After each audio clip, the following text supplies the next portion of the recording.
Hi students, आज हम लोग पढ़ेंगे वेक्टर्स, है ना। 11 का टॉपिक है वेक्टर। ऐसे तो कह सकते हैं कि बेसिक है, हर जगह इसका यूज होता है। तो हम आज पढ़ाना स्टार्ट करते हैं। आप लोग पढ़ रहे हो ना। ड्यू टू कोविड-19 all worlds passes from a very dangerous and critical situation, but all in this situation without a very important topic, vectors. Okay, देखेंगे बाबू ये वेक्टर होता क्या है। सबसे पहले तो याद रखेंगे बाबू कि वेक्टर को हम एरो से रिप्रेजेंट करते हैं, अर्थात कोई भी नंबर हो ए बी और सी, इसमें जब एरो का निशान हम दे देते हैं तो ये चीज वेक्टर को रिप्रेजेंट करता है। ठीक है ना। ये चीज वेक्टर को रिप्रेजेंट इसलिए करता है बाबू कि ये एरो दो चीजों से मिलकर बना हुआ है, एक ये और एक ये कहलाता है मैग्नीट्यूड और ये कहलाता है डायरेक्शन। और जहाँ दोनों का मिलन होता है, जहाँ दोनों का संगम होता है, वही क्वांटिटी कहलाता है वेक्टर। तो ये क्लियर हो गया बाबू कि जिस क्वांटिटी के पास मैग्नीट्यूड हो, डायरेक्शन, उस क्वांटिटी को वेक्टर कहेंगे। लेकिन एक बात और आप याद रखेंगे कि क्वांटिटी के पास वेक्टर होने के लिए मैग्नीट्यूड और डायरेक्शन होना का आवश्यक है, लेकिन उससे भी ज़्यादा ये आवश्यक है, ये नीड है कि वो क्वांटिटी ओबे करे एक लॉ को, जिस लॉ को हम कहेंगे triangle law of vector addition. अर्थात हम कह सकते हैं बाबू दोज फिजिकल क्वांटिटी विच है magnitude direction as well as given quantity obey triangle law of vector addition is known as vector. तो ये डिफिनेशन था वेक्टर का, जो आप लिख सकते हो वीडियो को पॉज करके। और एक अनदर क्वांटिटी होता है बाबू स्केलर, और स्केलर वो क्वांटिटी होते हैं विच हैव ओनली मैग्नीट्यूड, अर्थात those physical quantity which have only magnitude is known as scalar. जैसे कि एग्जांपल आप ले सकते हो, स्पीड हो गया, चार्ज हो गया, वर्क हो गया, करंट इलेक्ट्रिसिटी हो गया, ये सारे स्केलर क्वांटिटी में आते हैं। उसी प्रकार फोर्स हो गया, डिस्प्लेसमेंट हो गया, एक्सीलरेशन हो गया, करंट डेंसिटी हो गया, इलेक्ट्रिक टॉर्क हो गया, इलेक्ट्रिक मोमेंटम हो गया, ये सारे के सारे वेक्टर क्वांटिटी होते हैं। अब हम आज बताने जा रहे हैं बाबू वेक्टर के कुछ इंपॉर्टेंट टाइप्स, जो कि आप लोग को कॉम्पिटिशन्स में क्वेश्चन आते हैं। ठीक है ना। इसे अब हम मिटा देता हूँ। सबसे पहले हम इंपॉर्टेंट मैं आपको बता रहा हूँ यूनिट वेक्टर। ठीक है ना। जो इंपॉर्टेंट वही मैं बता रहा हूँ, बाकी टाइप्स ऑफ वेक्टर तो आप बुक से भी पढ़ सकते हो। ठीक है ना। ये यूनिट वेक्टर क्या होता है बाबू। यूनिट वेक्टर हम उस वेक्टर को कहते हैं जिसका मैग्नीट्यूड 1 के इक्वल हो जाए, क्योंकि यूनिट के मतलब ही होता है इकाई 1। ठीक है ना। तो समझ गए, दो vector whose magnitude equal to 1 is known as unit vector. यदि मान लिया जाए लेट हमारे पास let we have a vector a equal to a1i plus a2j plus a3k, then a cap represent unit vector of the given vectors.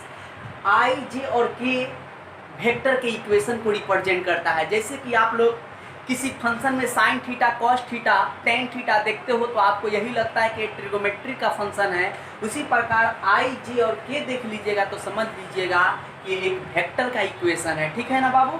तो i, j, k जो कि orthogonal unit vector कहलाता है, उसी से हम वेक्टर का निर्माण करते हैं बाबू।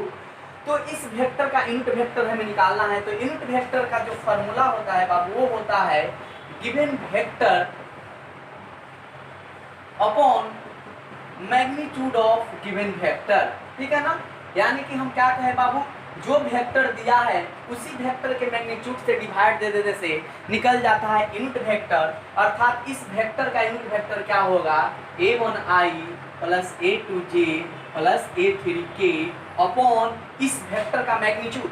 बच्चा, दुनिया के किसी वेक्टर का मैग्नीट्यूड निकालना हो ना, तो आप क्या करेंगे, स्क्वायर रूट ले लेंगे और i और j और k के बगल में जो नंबर है, अर्थात a1, a2 और a3, इसके स्क्वायर करके आप जोड़ देंगे, अर्थात a1 का स्क्वायर प्लस a2 का स्क्वायर प्लस a3 का स्क्वायर, ये निकल जाएगा आपका यूनिट वेक्टर। एग्जाम्पल जैसे हम कहते हैं बाबू, ये एक वेक्टर दिया है हमारे पास 4i plus 2j plus 4k और कहेगा फाइंड a कैप। तो हम क्या करेंगे बाबू, इस वेक्टर का मैग्नीट्यूड निकाल लेंगे। वेक्टर का मैग्नीट्यूड को हम करेंगे क्या बाबू, दो स्ट्रेट लाइन से दिखलाया जाता है वेक्टर के मैग्नीट्यूड को, ठीक है ना। ऐसा जहाँ रहे इसे हम लोग मैथ में मॉडुलस पढ़ते हैं, फिजिक्स में मैग्नीट्यूड पढ़ते हैं। अर्थात क्या होगा बाबू वेक्टर का मैग्नीट्यूड, इसका स्क्वायर रूट ले लेना। आई के बगल में नंबर है 4 का स्क्वायर 16, 2 का स्क्वायर 4, 16 कितना बाबू 36,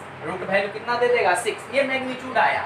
यूनिट वेक्टर क्या होगा, गिवन वेक्टर अपॉन मैग्नीट्यूड, अर्थात 4i plus 2j plus 4k upon में क्या लिख देंगे 6, ये निकलेगा इस वेक्टर का यूनिट वेक्टर। आप चाहोगे तो यहाँ से 2 कॉमन लेके इसको कट भी कर सकते हो या ऐसे भी छोड़ सकते हो, कोई दिक्कत नहीं होगा।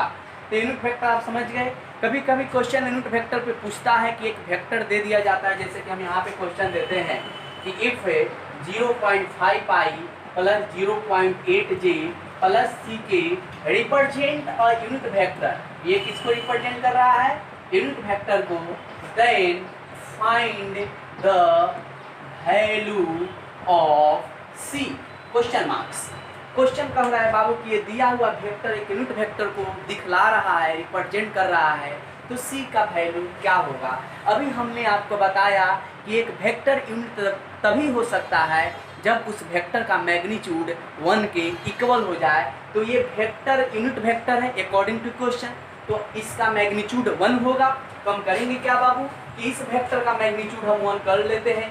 मैग्नीट्यूड के लिए स्क्वायर रूट लेंगे, आई के बगल में नंबर 0.5 है तो 0.5 का स्क्वायर 0.25, 0.8 का स्क्वायर 0.64, प्लस में क्या ले लेंगे सी स्क्वायर इक्वल टू क्या लिखेंगे 1, बिकॉज यूनिट वेक्टर का मैग्नीट्यूड 1 होता है। स्क्वायरिंग बोथ साइड करेंगे तो यहाँ से रूट हट जाएंगे, अब 1 का स्क्वायर 1 ही रह जाएंगे, तो क्या हो जाएंगे 0.89 plus c square equal to 1, तो सी स्क्वायर का वैल्यू 1 माइनस 0.89 अर्थात 0.11 हो जाएगा, तो सी का वैल्यू यहाँ से हो जाएगा 0.11। इस टाइप के भी क्वेश्चन आपसे पूछा जा सकता है। आज के लिए हम इतना ही क्लास रहने देते हैं। नेक्स्ट क्लास में आपको बताएंगे 3 वेक्टर का कोलिनियर या 3 वेक्टर का कोप्लेनर जो से क्वेश्चन आता है, और साथ ही साथ आपको हम 4 वेक्टर का कोप्लेनर देखने का भी मेथड बताऊंगा। आज के लिए इतना ही। Okay bye, good day, now in the next class. देखें वीडियो अच्छा से, लाइक करें, शेयर करें, सब्सक्राइब करें। ओके बाबू।